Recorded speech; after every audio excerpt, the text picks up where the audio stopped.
Olá, a paz do Senhor, que bênção!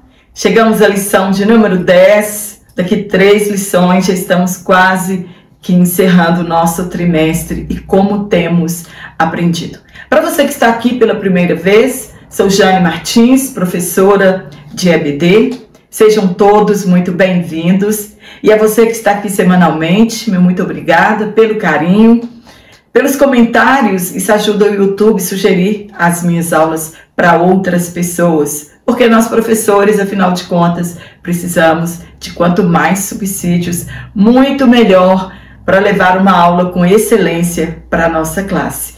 Comenta aqui como foi sua aula de número 9, se foi uma aula abençoada, cada tópico mais difícil do que o outro, mas graças a Deus o Espírito Santo tem nos ajudado, nosso Consolador tem nos ajudado a dar com excelência as nossas aulas e transmitir com simplicidade, que é o mais importante. Você precisa dar a sua aula de acordo com o nível de sua classe. E hoje na lição de número 10 nós vamos falar sobre o pecado corrompeu a natureza humana. Os textos que foram tomados por base estão em Gênesis capítulo 3, verso 1, 6 e 7, e também a carta do apóstolo Paulo aos Romanos, no capítulo 5, o versículo 12 a 14. Hoje vamos aprender, agora mudando de direção, sobre as doutrinas bíblicas. Falamos bastante sobre Jesus Cristo, falamos sobre o Espírito Santo e hoje vamos falar sobre a doutrina do pecado.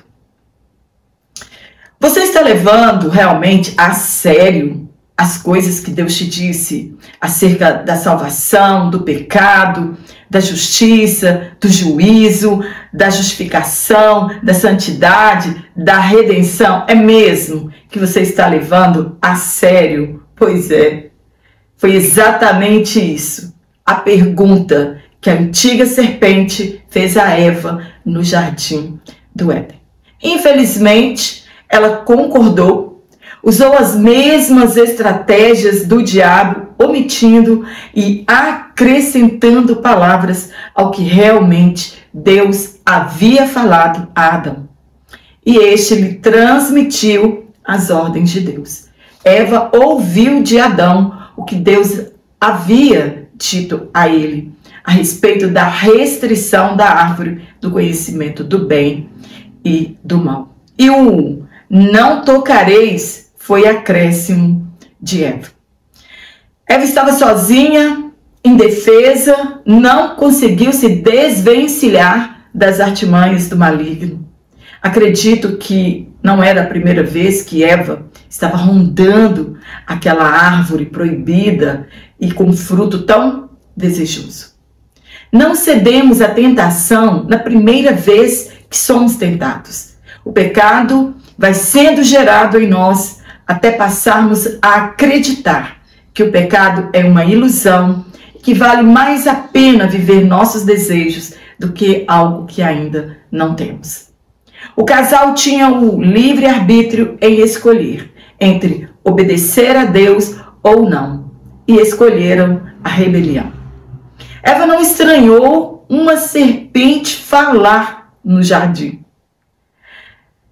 Ela não estranhou dela ter conhecimento do que Deus havia falado a Adão. Nada disso lhe causou estranheza. Assim acontece conosco. Por isso tropeçamos. Olha bem, uma mulher não estranhar um homem casado lhe cortejar, lhe abordar com palavras que deveriam ser ditas à sua esposa e vice-versa. Um homem casado não estranhar o olhar sedutor de uma moça jovem para ele e vice-versa.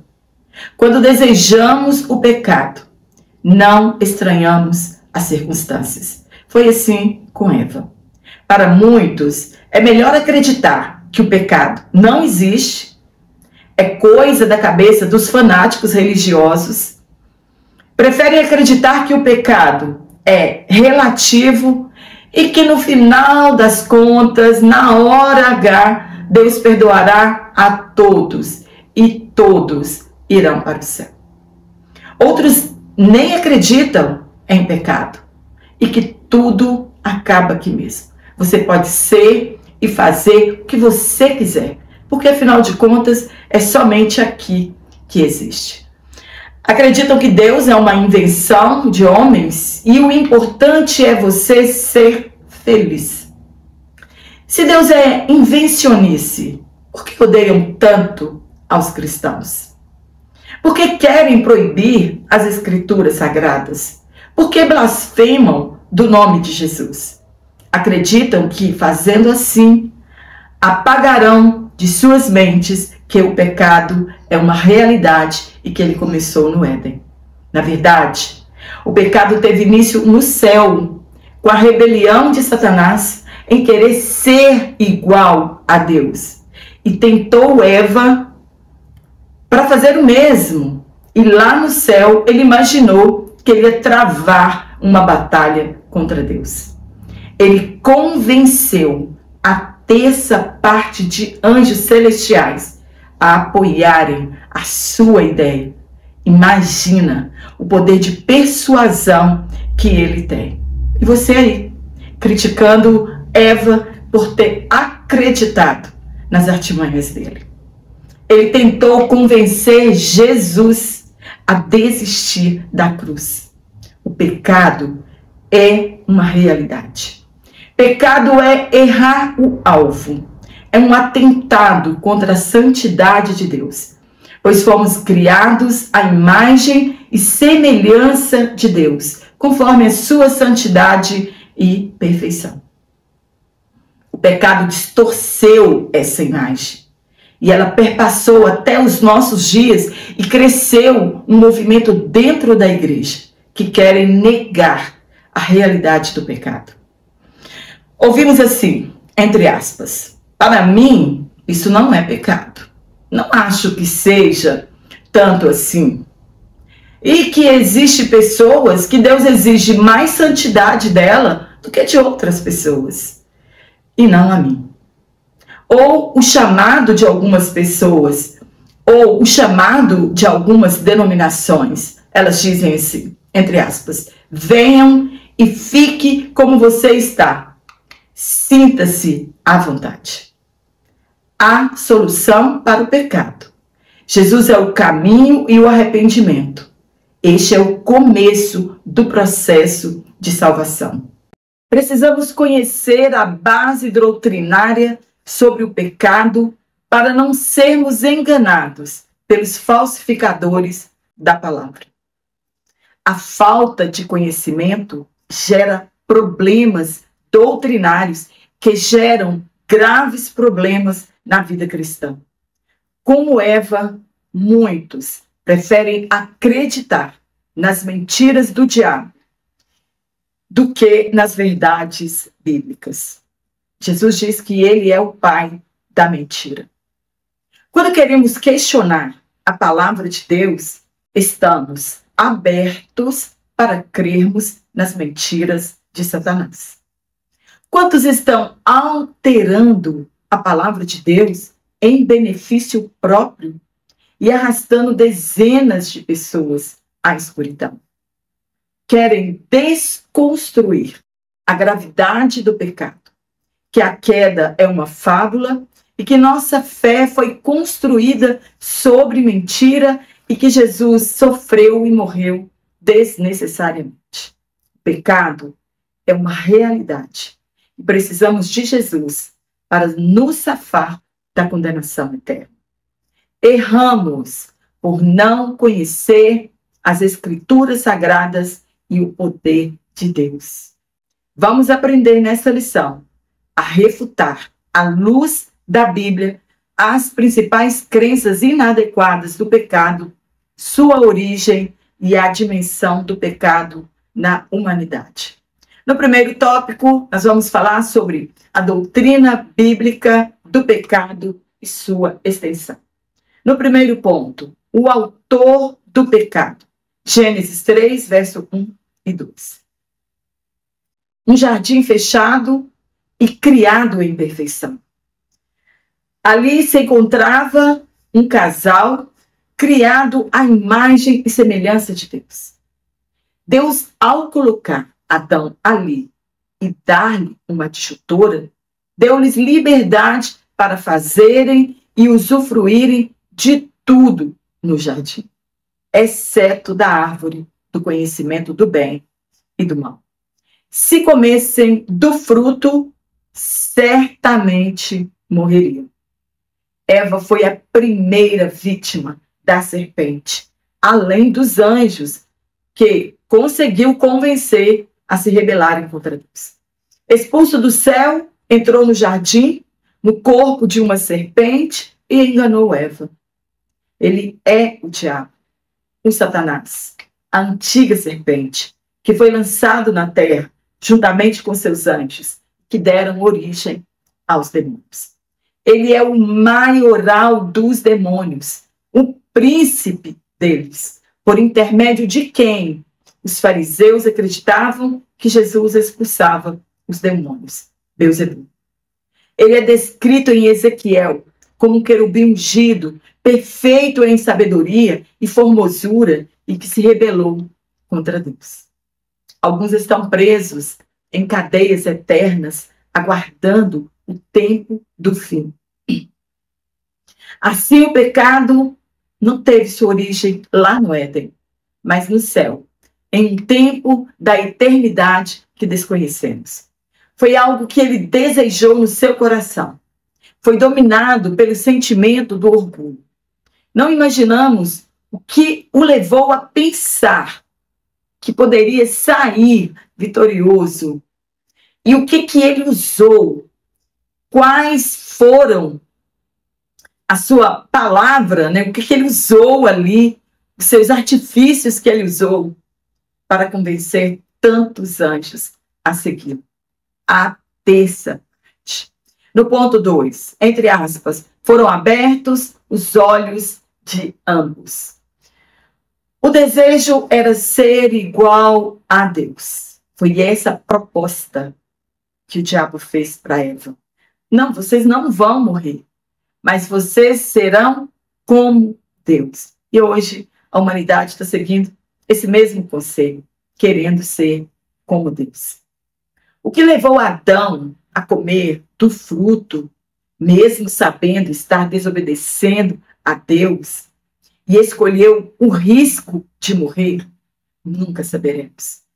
Mas de uma coisa tenho certeza: esse amor de Adão por Eva e não deixá-la morrer sozinha fala muito sobre o plano de salvação e o amor de Cristo pela igreja. O fato é que as Escrituras afirmam que Eva foi enganada e Adão consentiu no erro.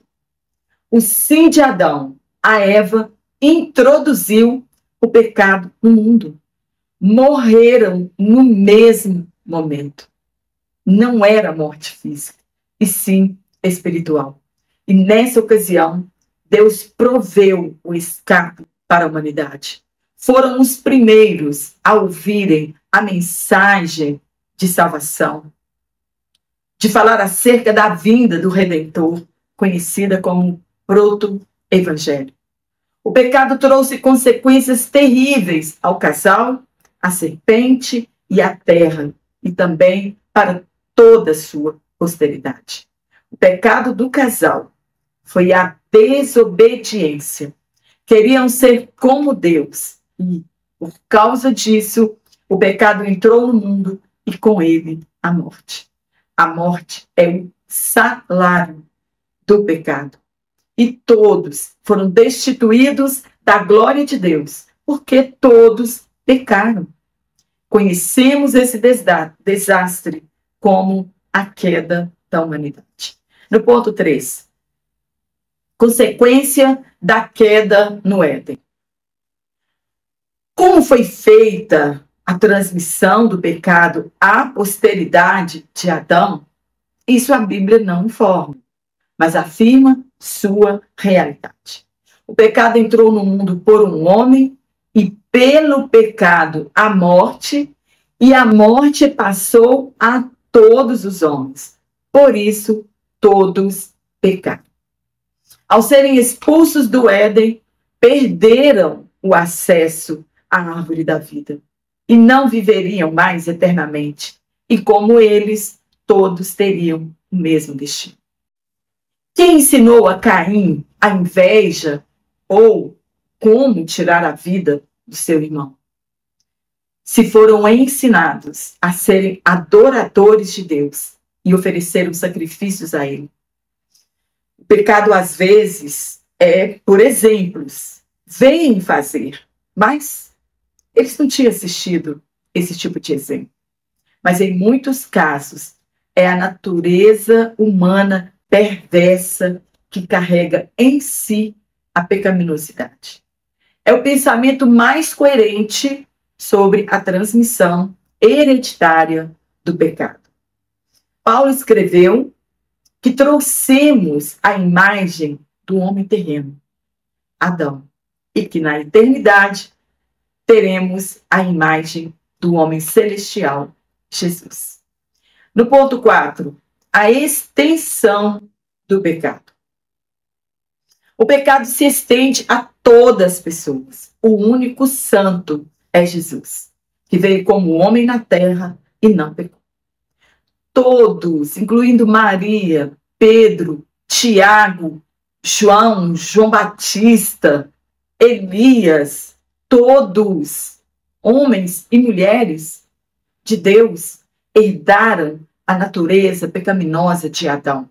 Nosso corpo, alma e espírito foram corrompidos.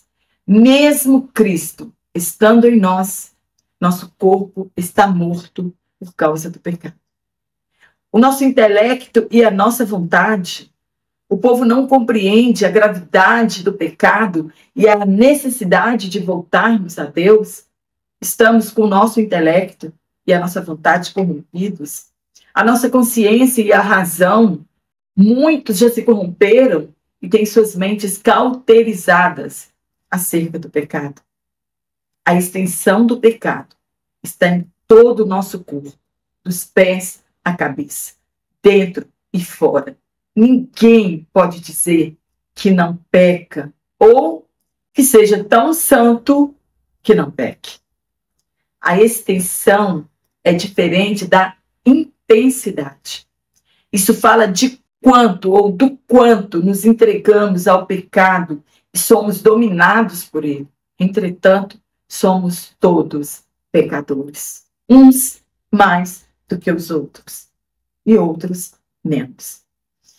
E não há esforço humano que nos aproxima de Deus que não seja Cristo. Batismo não perdoa pecados. Ceia não perdoa pecados. Igreja não perdoa pecados ou nos aproxima de Deus. Somente Jesus Cristo pode nos reconciliar com o Pai. Muitas pessoas estão sendo enganadas por ele. Não perdemos nossa imagem de semelhança. Apenas ela está caída, está desfigurada, mas não aniquilada. Somos ainda a imagem de Deus. Deus não abortou o projeto, ao contrário. Ele criou um plano de reaproximação com a humanidade. Chegará o tempo de sermos transformados e voltarmos ao nosso estado original, ao nosso estado de fábrica, aquele grande dia. Somos livres para escolher obedecer ou não a palavra de Deus, em sermos pecadores arrependidos ou pecadores contumazes. Deus nos deu o livre arbítrio e somos livres para fazer as nossas escolhas. Olha a decisão de Josué quanto à sua fé. Entre aspas, ele disse: porém, se vos parece mal aos vossos olhos servir ao Senhor, escolhei hoje a quem servais. Se aos deuses a quem serviram vossos pais, que estavam além do rio, ou aos deuses dos amorreus, em cuja terra habitais. Porém eu e a minha casa serviremos ao Senhor. Devemos conhecer se a doutrina é de Deus ou não, para fazer ou não a vontade de Deus. Eu preciso saber, conhecer. Israel era a congregação do passado. E entre eles haviam aqueles que queriam viver segundo o curso da sociedade ao redor, adorando outros deuses e tendo união com pessoas de outras nações, o que era proibido. E o que isso tem a ver conosco, com o nosso tempo? Na atualidade, devemos tomar a mesma decisão de Josué, pois estamos da mesma forma, divididos, tendo aqueles que não veem pecado em nada. Inclusive, o cristão pode viver como o mundo vive e pertencer ao corpo de Cristo. Devemos tomar a mesma decisão e escolhermos servir a Deus. Estamos hoje, no Carnaval, estou gravando a minha aula aqui exatamente no Carnaval. E quantos blocos de aqueles que se dizem cristãos estão lá, abrindo alas carnavalescas, com grupos carnavalescos e dizendo que estão ali porque o carnaval não tem nada a ver. Estamos na mesma situação de Josué. No tópico 2, nós vamos falar sobre a heresia que nega o advento do pecado. Lembrando que eu vou deixar um link aqui na descrição da minha aula, do meu WhatsApp, você fala diretamente comigo e pode adquirir este comentário em PDF, exatamente como leciono aqui. Aos domingos não estou disponível. E também o link da Hotmart, onde você pode adquirir esse PDF também, exatamente como eu leciono aqui. Primeiro ponto, o pelagianismo. Você acha que em nosso meio não existem pessoas com a mesma ideia de que nada é pecado, ou que seja pecado dependendo da pessoa e do cargo que ela ocupa? É a heresia mais antiga no tocante à doutrina do pecado. A hamartiologia é a doutrina que estuda acerca do pecado. Ela é um ramo da teologia. Foi um monge britânico do século IV, Pelágio.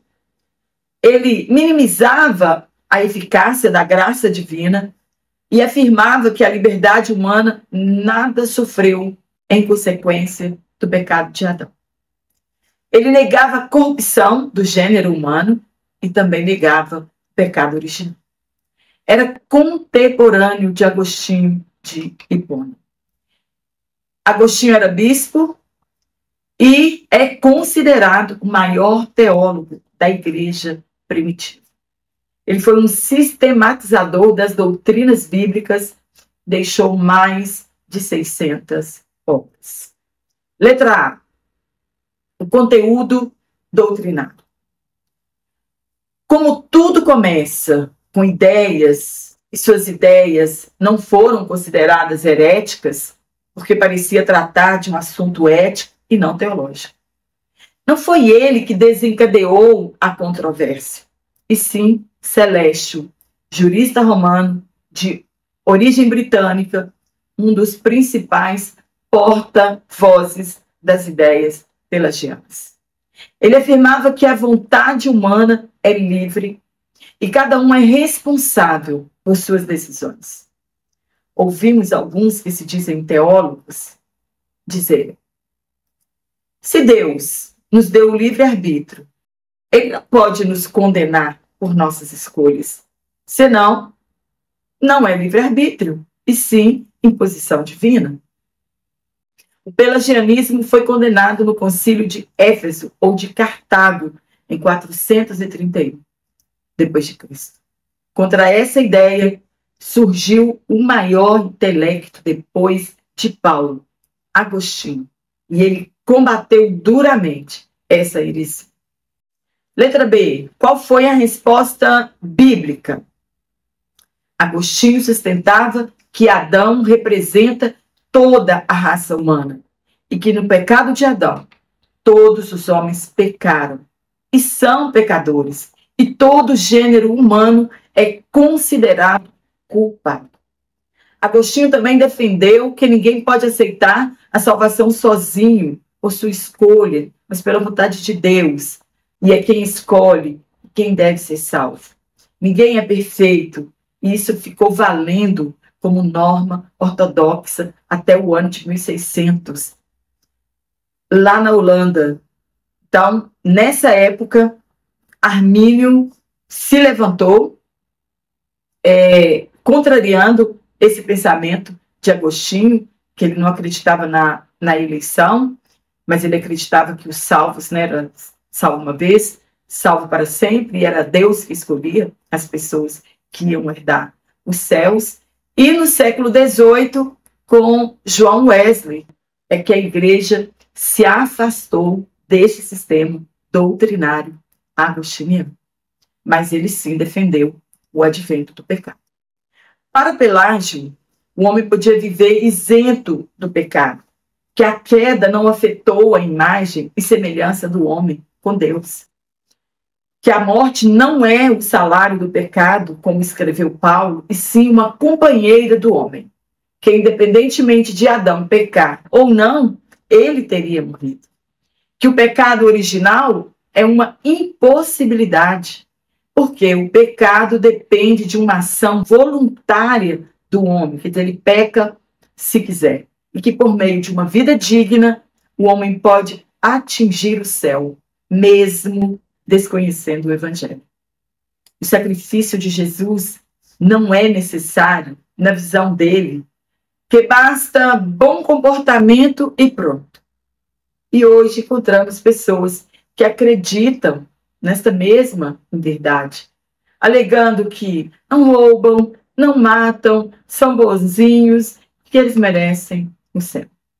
Desde o Antigo Testamento até o Novo Testamento está descrito que não há um justo sequer. Todos se corromperam, todos se desviaram. Davi escreveu, ele disse que sabia que ele era pecador desde o seu nascimento. No ponto 2, a morte de Jesus em favor dos pecadores. Se todas as ideias de Pelágio e de outros que seguiram a mesma linha for verdade, o sacrifício de Jesus foi inútil. Não haveria necessidade de um Salvador, pois basta apenas sermos bonzinhos e alcançaremos o céu. Por isso, o Alcorão nega a crucificação de Jesus e a morte de Jesus. Desprezam o sacrifício de Jesus em nosso lugar. A cruz de Cristo sempre foi um escândalo para o mundo e loucura, uma ofensa para os que estão nas trevas. Para nós, Cristo é o poder de Deus e a sabedoria de Deus.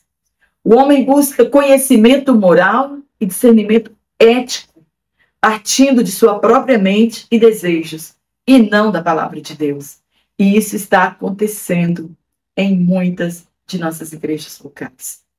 As pessoas estão decidindo o que seja pecado ou não, sem examinar as Escrituras. São meus desejos que determinam o pecado e não mais a palavra de Deus. No último tópico, no tópico 3, o perigo dessa heresia para a vida do crente e da igreja. Primeiro ponto, pensamentos pelagianistas em nossos dias. Vou trazer aqui um exemplo moderno. O legalismo religioso.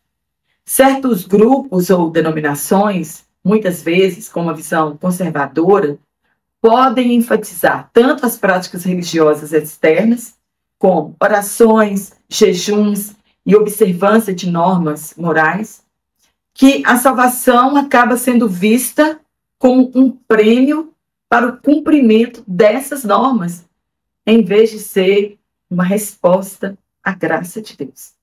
A salvação é a resposta da graça de Deus. Não é nada que nós fazemos que nos dá o direito de salvação.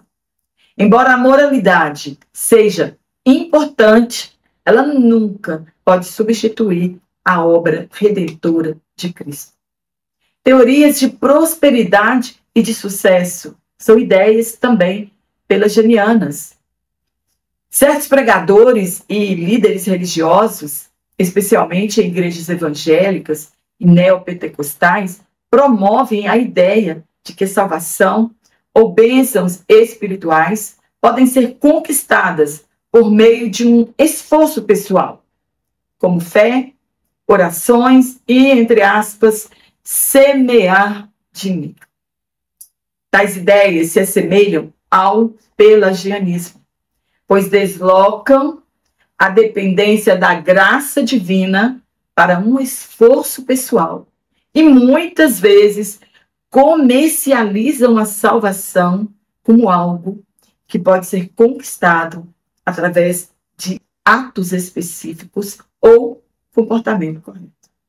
O pelagianismo ignora ou minimiza a realidade da queda humana, sugerindo que os seres humanos podem, por si mesmos, alcançar a santidade. E nós sabemos que a santidade é uma obra do Espírito Santo em nós. Hoje em dia, isso se reflete em uma visão progressista e otimista da natureza humana, que acredita que o ser humano é fundamentalmente bom e capaz de alcançar a salvação por seus próprios méritos, sem a intervenção de Deus. Na visão da ciência cristã, que o nosso comentarista traz aqui, os seres humanos são essencialmente bons e espirituais, e o pecado, a doença e a morte são considerados ilusões causadas pela falta de compreensão das leis espirituais. Assim, a ideia de uma queda, de um estado de perfeição, não se encaixa na teologia da ciência cristã. Temos também o unitarismo, que é uma tradição da cristã moderna e também tende a rejeitar a doutrina da queda.